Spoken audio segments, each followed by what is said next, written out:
I have known Jim Stoltman for many years. Jim is a fervent advocate of ceramic petrography, one of the few long-lasting researchers in this domain, a prolific writer and excellent teacher. I asked him to tell us about his field and his research. What petrography does is identify rocks and minerals.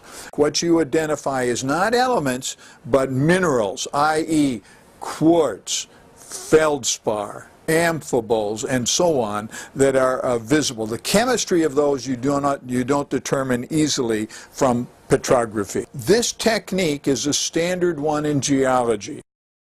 What potters found, and in antiquity this was almost universal, is that in order to ensure that your clays work properly and that they survive then firing, you must add particles of some sort, materials to it. Now the reason is clays are often referred to as plastic.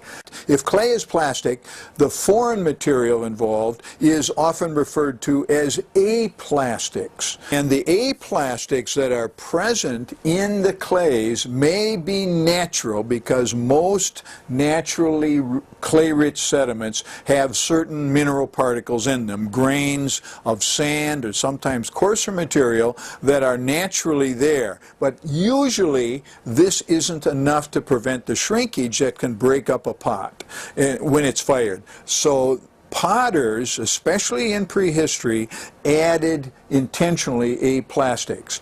And what is done with ceramic petrography is identify those aplastics, because the sources of them can often be traced. The sources of the materials used by the potters in making the pots.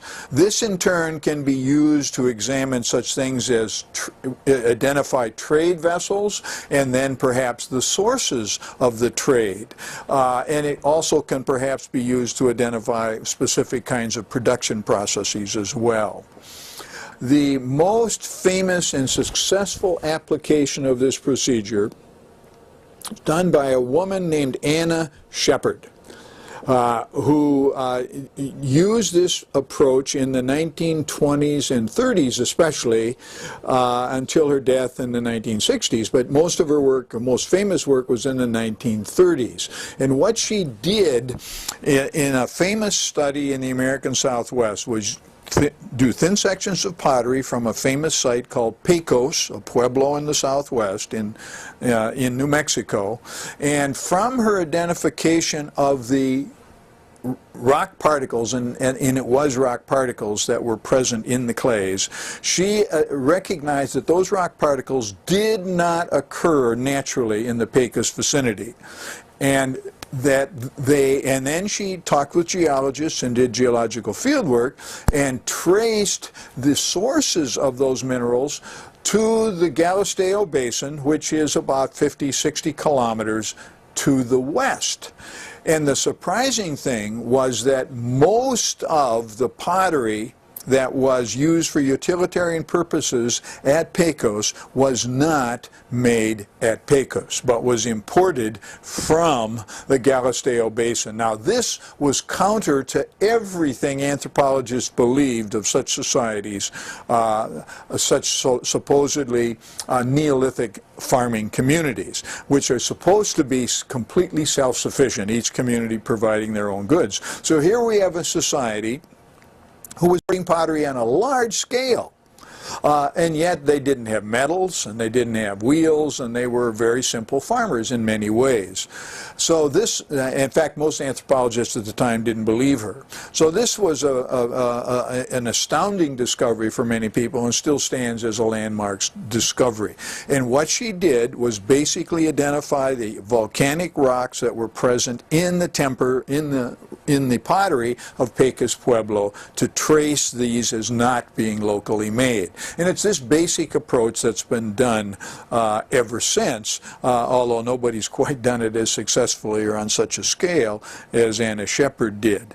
When I started doing this, I wanted to try to add some innovations, and two things I tried to do. Not just identify the rocks and minerals present, but to add another component to it, and that is to quantify, so that instead of just saying what was present, to say how much was present, and perhaps those quantities could help inform. And the other thing was to try to get at and use the identification of the clays.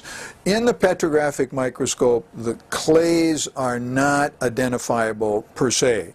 They appear as a sort of a brown or uniform matrix in the background in which the mineral particles, the rock particles, stand out. Most clays used in potting have in them natural mineral inclusions of silt and sand size. And so what I've attempted to do is to identify the tempers, that is the intentionally added minerals that the potters put in. We'll call that temper.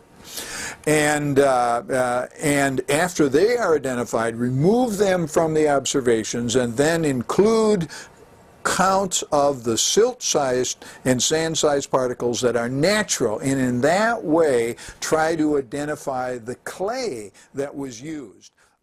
Ceramic petrography is used in many parts of the world to study ceramic technology, trade, and cultural patterns in South America, Mexico, China, Europe, the classical world, and the Middle East. This film is only a small tribute to ceramic petrography. I hope it will help the transfer of knowledge of this valuable tool for archaeology.